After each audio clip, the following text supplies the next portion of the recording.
And the road ahead will not be easy, but America is ready, and so are Joe and I. Folks, the people of this nation have spoken. They've delivered us a clear victory, a convincing victory, a victory for we the people.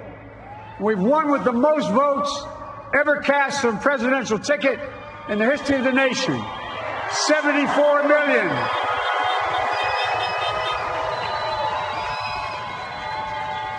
What I must admit has surprised me. Tonight, we're seeing all over this nation, all cities and all parts of the country, indeed across the world, an outpouring of joy, of hope, renewed faith in tomorrow. Bring a better day. And I'm humbled by the trust and confidence you've placed in me.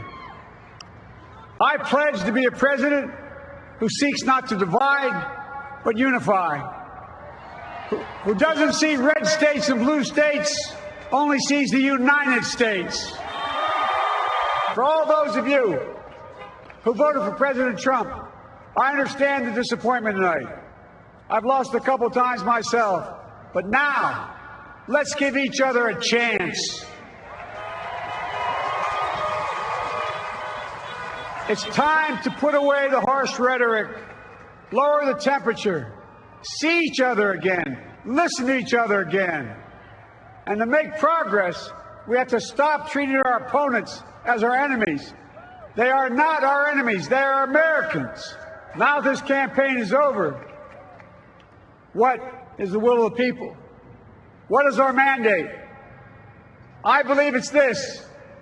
Americans have called upon us to marshal the forces of decency, the forces of fairness, to marshal the forces of science and the forces of hope in the great battles of our time.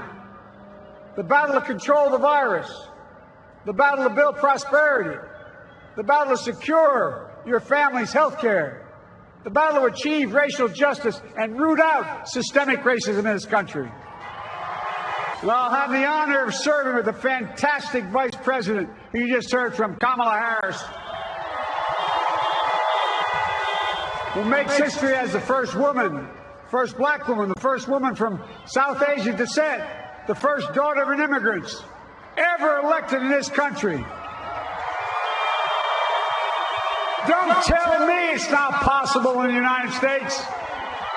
We are so grateful to Joe and Jill for welcoming our family into theirs on this incredible journey.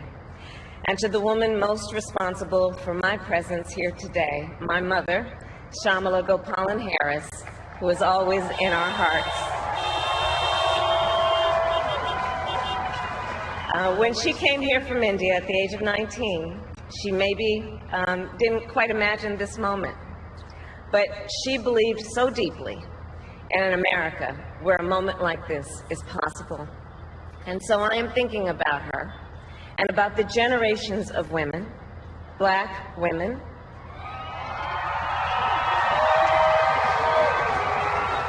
Asian, white, Latina, Native American women who throughout our nation's history have paved the way for this moment tonight.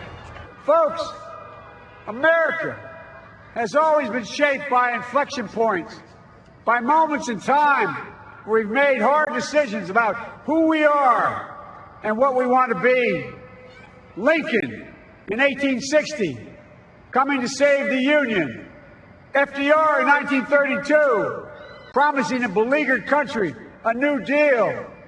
JFK in 1960, pledging a new frontier. And 12 years ago, when Barack Obama made history, he told us, yes, we can.